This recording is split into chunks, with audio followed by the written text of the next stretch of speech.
નમસ્કાર, BB news ગુજરાતમાં હું સુભાષ આપનું સ્વાગત કરું છું.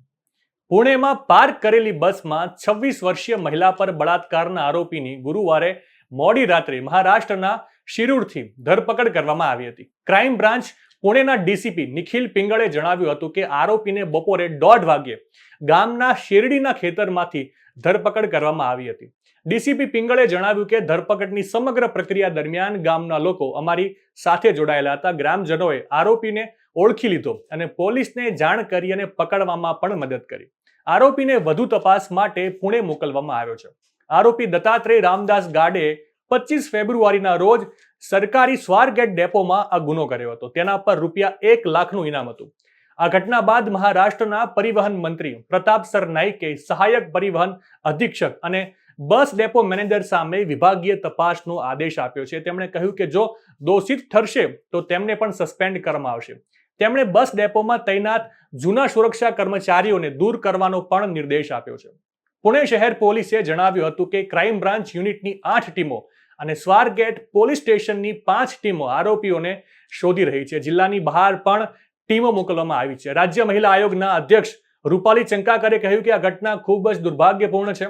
પોલીસે ફરિયાદ પર તાત્કાલિક કાર્યવાહી કરી છે. આરોપી 2-3 દિવસમાં પકડાઈ જશે. જો કે પોલીસની કાર્યવાહી ઝડપી રહી અને આરોપી અંતે પકડાઈ ગયો. પુણેના ડેપ્યુટી કમિશનર સ્મારના પાટીલના જણાવ્યા અનુસાર 26 વર્ષીય મહિલા ઘરેલું નોકરાણી તરીકે કામ કરે છે. 25 ફેબ્રુઆરીના રોજ સવારે 5 વાગ્યાની આસપાસ તે પોતાના ગામ જવા માટે બસની રાહ જોઈ રહી હતી. આરોપીએ તેને દીદી કહીને પૂછ્યું કે તે ક્યાં જઈ રહી છે.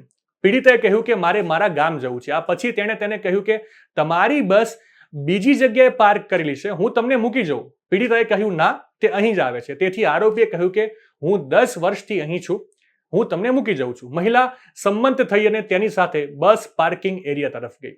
યુવકે શિવશાહી બસ તરફ ઇશારો કર્યો અને તેને અંદર જવા કહ્યું. બસમાં લાઇટ ન હતી. આના પર મહિલાએ ખચકાટ સાથે યુવાનને પૂછ્યું, લાઇટ ચાલુ નથી. યુવકે તેને કહ્યું કે બીજા મુસાફરો સૂઈ રહ્યા છે, તેથી અંધારું હતું. બસમાં ચડતાની સાથે જ આરોપીએ દરવાજો બંધ કરી દીધો અને તેના પર બળાત્કાર ગુજાર્યો. પુણે પોલીસના જણાવ્યા અનુસાર ઘટના પછી પીડિતાએ વ્યથિત સ્થિતિમાં તેના ગામ જવા માટે બીજી બસ પકડી. તે પહેલા તેણે તેના એક મિત્રને ફોન કરીને કહ્યું, પછી તેણે તેને પોલીસમાં ફરિયાદ કરવાનું કહ્યું. આ ઘટના સવારે 5:30 વાગે બની હતી. સીસીટીવી ફૂટેજમાં આરોપી મહિલા સાથે વાત કરતો જોવા મળે છે. આરોપી દત્તાત્રેય રામદાસ ગાડેની ઓળખ થઈ ગઈ છે. તેનો ગુનાહિત રેકોર્ડ પણ છે. આ ઘટનાના વિરોધમાં શિવસેનાએ બુધવારથી સ્વારગેટ બસ ડેપોમાં તોડફોડ કરી હતી અને તેઓ આરોપીઓની ધરપકડ અને પરિવહન વિભાગના અધિકારીઓ સામે કાર્યવાહીની માંગ કરી રહ્યા છે. શિવસેના ઉપરાંત એનસીપી શરદ પવારના સમર્થકોએ પણ સ્વારગેટ પોલીસ સ્ટેશન ખાતે દેખાવો કર્યા હતા. સવાલ અહીંયા બસ એક જ થાય કે ક્યાં સુધી મહિલાઓ આવા રીઢા ગુનેગારોથી બચતી રહેશે? ક્યાં સુધી મહિલાઓ આવા દાનવોથી ડરતી રહેશે?